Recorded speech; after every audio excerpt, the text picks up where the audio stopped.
Imagine this. You are a mother raising black sons on Mississippi's Gulf Coast. You teach them that knowing who they are is not optional. It is protection. You tell them the history schools sometimes soften. You give them real-life scenarios. You warn them that the world may see their skin before it sees their character. And whenever they leave home with a group, you give them one rule: stay together. Do not let anyone get separated. Everybody who leaves together comes home together. Then, late on the 4th of July, your phone rings. Your son left that morning for an island celebration with friends. The sun has gone down, the boats have returned. But the voice on the other end is telling you something that does not make sense. Your son is not with them. His phone has made it back to the mainland. His keys have made it back. But your child has not. This is No Tears for Black Girls, the cases they ignored. I'm Samantha Paul. The mother in this story is Christine Wonsley. And the son she worked so hard to prepare for the world was 18-year-old Nolan Wells. Christine had deep family roots in Mississippi. She moved there when she was younger, to the state where her father's family was from. Nolan's father, Elmore Wonsley, came from a family rooted in Moss Point. Together, they raised their children near the Gulf Coast in Ocean Springs. They wanted their sons to understand the place that shaped them, the beauty of Mississippi, but also its history. Elmore later explained that he and Christine believed too much Black history had been watered down. So they talked to their children themselves. They taught them about their people. They gave them examples from their own lives. They tried to prepare them for situations that could become dangerous before their sons even realized danger was in the room. Nolan grew up carrying those lessons, but his family says he did not move through life with fear. He was quiet, gentle, athletic, the kind of young man who could make someone feel comfortable without needing to dominate the room. His mother said he made people feel seen, welcomed, and valued. His family called him Mr. Cool Hands. He played football, looked after the people around him, and dreamed about the life he had not yet reached. He even imagined becoming a father. Not someday in some vague way. Nolan had thought about it enough to choose names. He told his family he wanted 3 daughters: Sophia, Charlotte, Olivia. Those girls existed only in his dreams. But to Christine, the dream said something about her son. He was protective, nurturing, still becoming the man he wanted to be. On July 4th, 2026, Nolan joined friends for a boat trip to Horn Island, a remote barrier island several miles off Mississippi's Gulf Coast. On a summer holiday, Horn Island can fill with boats, music, families, and young people gathering in the shallow water near the shore. That day, witnesses described a crowd numbering in the hundreds, perhaps more. Boats lined parts of the island. People stepped from them into waist-deep water, often leaving their phones behind so the salt water would not destroy them. Nolan had spent the previous night at a friend's house. His car remained parked there.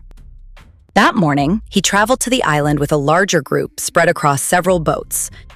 At some point, Nolan placed his phone on one of those boats with other phones. That detail would later become one of the central questions in his mother's mind. Because according to Nolan's friends, the day was supposed to end with Nolan returning to the mainland with the group that brought him there. But sometime that afternoon, the plan changed. One friend, Warren Hudson, has said he last saw Nolan around 3 o'clock. Hudson said Nolan had met a young woman and appeared to be enjoying her company. He described seeing Nolan with her and said the 2 friends joked about it. Another friend placed the last sighting somewhat later, a little after 4. Then, the boat began having trouble. Hudson said the bilge pump was failing and the boat was taking on water. Around 4:30, he says the group became frightened and focused on getting away from the island before the vessel sank. The account Hudson later gave publicly is that he urged Nolan to get back on the boat. He says Nolan refused, telling the group he would remain on Horn Island and find another ride home with the young woman. Nolan's parents have struggled to accept that account. They had taught him to remain with the people he arrived with. They said separating from the group would have been out of character. And another friend, Javon Williams, later said he also found it difficult to believe Nolan would simply watch his friends leave and choose to remain behind. That disagreement does not prove a crime. But for Christine, it opened a hole in the story large enough for every fear to enter. Then came the emergency call from the boat. Audio circulating online is sometimes described as a 911 call, but it was reportedly a call to a private towing company. The voice on the line sounds urgent. The caller says the boat is sinking and asks for help. The dispatcher asks whether everyone is on board and otherwise okay. The caller says yes. Everybody is on board. It is a short exchange. It confirms that the boat emergency was real, but it also leaves a question hanging in the air. Who did the caller mean by everybody? Was he referring only to the people who had decided to leave on that particular boat? Or did the statement include Nolan? The recording does not answer that. It cannot by itself tell us where Nolan was standing at that moment. It does not prove the friend's account was false. And it does not prove it was true. It is one more fragment from a day Christine has been forced to reconstruct without her son. The damaged boat made it back. Nolan did not. Hours passed. According to public reporting, one of Nolan's friends called Christine around 11 o'clock that night. By then, no one seemed to know where he was. A friend also contacted the United States Coast Guard. Christine began doing what mothers do when panic has not yet fully announced itself. She called. She checked. She tried to locate him herself. Nolan's phone was no longer on Horn Island. Using a location app, Christine tracked it to the mainland. Someone went to retrieve it. When the phone was returned, Christine and her family expected it to help rebuild Nolan's final hours. They expected photographs, messages, social media activity, something from a crowded 4th of July gathering that might show where he had been, who had been near him, or what he intended to do next. Instead, the family says parts of the phone appeared strangely empty. Some messages looked as though they had been deleted. There were no obvious Snapchat memories from the island. Nolan's friends deny touching or deleting anything. Hudson has said Nolan was not the only person who left a phone on a boat, and that the device was handed over when it was requested.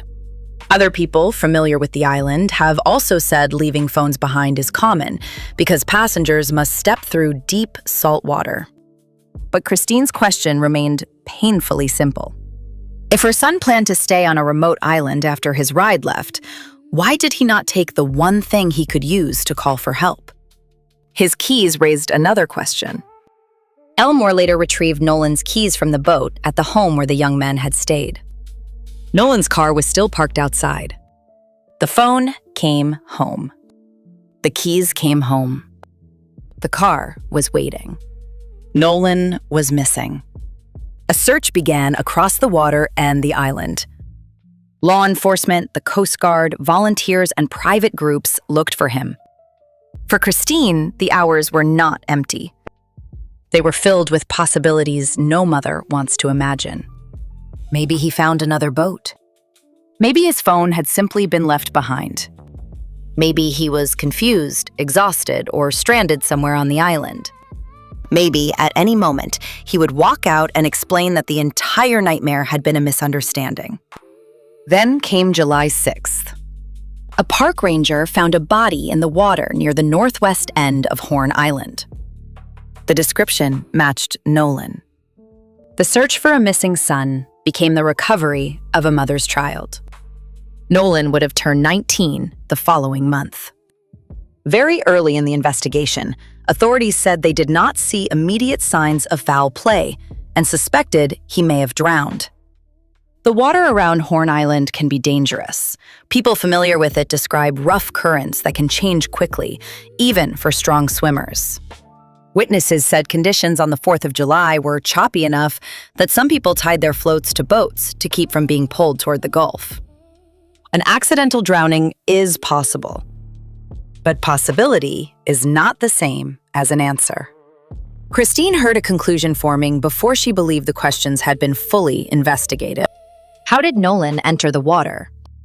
Where was the young woman friends said he stayed behind with?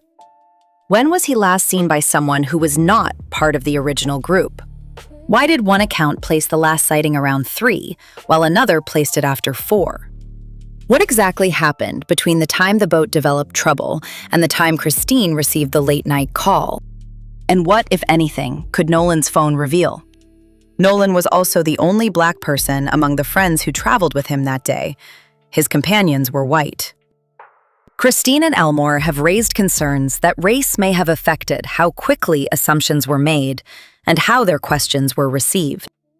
They have not said that race, by itself, proves what happened to Nolan. Their demand is more basic than that. Give their son the same depth of investigation, the same urgency, the same presumption that his unexplained death deserves a complete answer. Christine asked for honesty, transparency, respect. She and Elmore hired civil rights attorney Ben Crump and launched an independent investigation. With support from Colin Kaepernick, they commissioned a second autopsy in Washington, D.C. The results did not provide the clean answer either side may have hoped for. The independent pathologist found no fractures or major deep tissue injuries. There was a red discoloration on the back of Nolan's head, but its meaning could not be determined from the examination. The condition of his body, along with the fact that an official autopsy had already been performed, limited what the second pathologist could evaluate. The independent report listed Nolan's cause and manner of death as undetermined. It did not establish that he was attacked.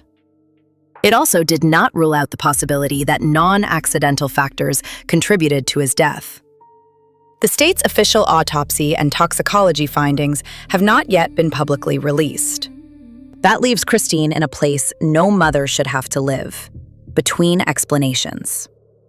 Drowning has not been publicly confirmed as the official cause. Foul play has not been established. The final hours of Nolan's life remain incomplete. And while Christine has been grieving, she has also had to defend her right to ask questions. She has pleaded for photographs and videos taken on Horn Island that day. She has asked anyone who saw Nolan to send information to investigators and the family's legal team. She stood before cameras when she could barely breathe through the pain. She helped plan a funeral for a son who was supposed to be preparing for his future. And she received hate mail at her own home from people who appeared to mock her grief and suggest that her search for answers was motivated by money or attention. Imagine burying your child, then having strangers punish you for refusing to stop asking how he died. At Nolan's funeral in Ocean Springs, Christine spoke about the son hidden beneath the headlines. She remembered the quiet nature, the corny jokes, the gentle smile, the way he made people feel that they belonged. She spoke about the 3 daughters he once imagined holding in his arms. Sophia, Charlotte, Olivia.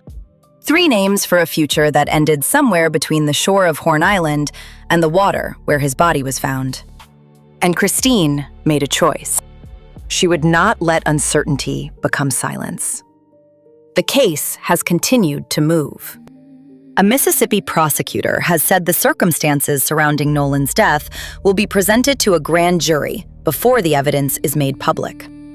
As of July 25, 2026, no date had been announced for that review. A grand jury does not guarantee charges. It does mean the evidence will receive another level of examination. For Christine, it is one more step toward what she has asked for from the beginning, a complete investigation that follows the facts wherever they lead.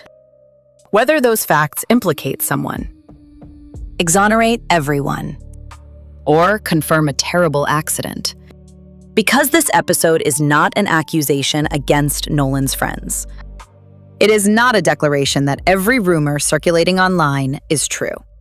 It is the story of a Black mother whose son left for a holiday trip and never came home. A mother who was told he may have chosen to stay behind without his phone. A mother who listened as a towing dispatcher asked whether everybody was on board. A mother who tracked her child's phone while her child remained missing. A mother who received his keys, his belongings, and conflicting explanations, but not a complete account of his final hours. Christine spent years teaching Nolan how to survive in a world that might judge him too quickly. Now, after his death, she is asking that the world not judge his case too quickly either. She is asking people to remember that Nolan was not a mystery before July 4th. He was a son, a brother, a teammate, a quiet leader, a young man who wanted 3 daughters and had already chosen their names. And until every reasonable question is answered, Christine Wonsley says she will keep fighting for the truth about Nolan Xavier Wells. If this episode moved something in you, please share it. Leave a 5-star review wherever you listen. Every review helps the algorithm push these stories to more people. More reviews mean more families get heard, more stories get told, and more Black women stop being treated like footnotes in cases that should have begun with their names. This is No Tears for Black Girls, the cases they ignored. I am Samantha Paul. Stay loved, stay safe, and remember, whenever you are trapped in a world of darkness, never allow fear to overwhelm you. Believe in your inner spirit and remind yourself of God's first words. Let there be light.